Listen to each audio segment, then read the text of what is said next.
Ah, okay. Po? Libre talaga yun, ma'am. Okay na yun. Sige po, ma'am. Ingat po, ingat.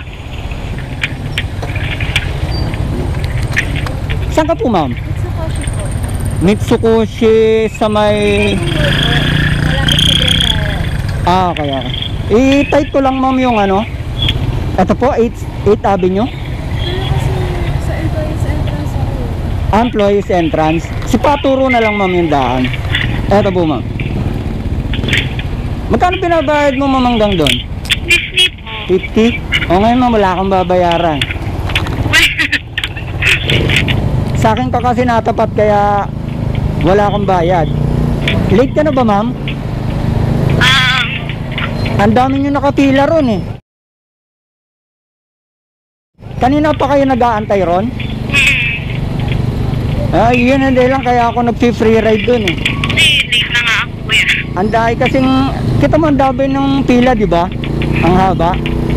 Ilang oras ka na nakapila dun? 30 minutes? 30 minutes? Yata. Ibig sabihin walang ano, walang rider dun? Ano eh, pabalik-balik naman sila kuya. Kaso kulang pa din. Kasi naiipon yung mga tao dun, ano? Pag maaga po kasi maaga talaga yung pila. Okay. Pag maaga. Lagi ka ba sumasakay dun, ma'am? Pag umaga. Pag umaga lang. Pag pauwi. Lalakad na lang po ako pauwi. Naglalakad ka pauwi. Sa umaga kasi malilate ka na. Hindi naman, para iwas pagod sa work. Okay. Para pagdating mo sa work, hindi ka haggard, ano? Ganun na nga po, inahagard pa din dun, mainit kasi dun. Pagdating dun, haggard pa din. Buti na nga lang tumigil yung ulan eh. Oo nga po eh. Kasi kanina, papunta na ako ron sa pilaan, maglilibre sakay ako. Kaso umulan. Kuya, nag-free ride ka nga talaga? To? Nag-free ride ka nga talaga? Opo. Kilala ko nun, ma'am, yung nag-a-assist sa inyo doon na nakabantay. Kilala ako nun. Nakita mo, di ba, binayaran ko siya? Ako na nagbayad ng pamasahe mo. Pwede na. Vlogger kasi ako, ma'am, nag-aatid ako ng libre.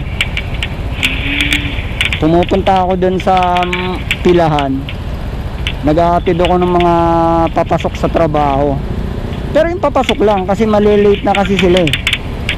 Tignan mo, pag pauwi, hindi ka na sumasakay, di ba? Kasi wala kang hinahabol na oras. Pang ilang free ride mo na doon? Ngayon pa lang po, if ever. Ngayon lang? Wala bang ibang naglilibre sakay doon? Wala po. Ngayon, buhay na mano ka. Ano ba work mo dito, ma'am? Call center agent? Hindi po. Baker po. Baker? Opo. Gumagawa kayong tinapay? Opo. Donut po naman yun sa akin. Donut? Krispy Kreme? Hindi po. Bakit milk cheese po, kuya? Parang di ko pa yata na... Try na kuya. First ano pa lang yun, Japanese donut dito. Japanese donut? Naku, sigurado mahal yun. Oo, same. Pang ano lang ako, ma'am, pang Dunkin Donut lang ako eh. Kapreso ba siya ng Dunkin Donut? Pa? Kapare... Ay, hindi. 135 to 145. Ang isa? Opo. Naku, pass na lang, ma'am. Madami kang mabibili sa ano ko eh. Sa Dunkin. Wala, pang Dunkin Donut lang ako, ma'am eh. Dito, ma'am, kakaliwa? Sa Pwede susunod? po dyan. Pwede po sa susunod. Okay. Pasensya ka naman, ma'am. Hindi ko kasi kabisado bawat building dito eh. Okay na. Pero pagka maka-isang buwan siguro ko, kabisado ko na bawat isa yan. Bawat pangalan yan, kabisado ko na. Pag nakabisado ko na yan, di na ako titingin sa mapa. Tapos kanan. Hanggang sa gulong yun. Okay. Dito yun, ma'am, ano, sa may maliit na pinto. Opo. Okay. Naalala ko na may nahatid na ako rito ng free ride eh. Itong pinto na to? Opo. Ito yung employees entrance. Opo. Ngayon, sir. Hindi nga, bibigyan ba kita? Ay, walang bayad yun, ma'am. Nahiya naman ako. Hindi, okay lang yun, ma'am. Tulungan kita, ma'am. Sige nga, papalo ko nga yung ano. Ito yun, ma'am, no?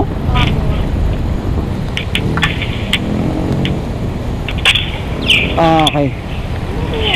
Ha? Libre talaga yun, ma'am. Okay na yun. Sige po, ma'am. Ingat po, ingat.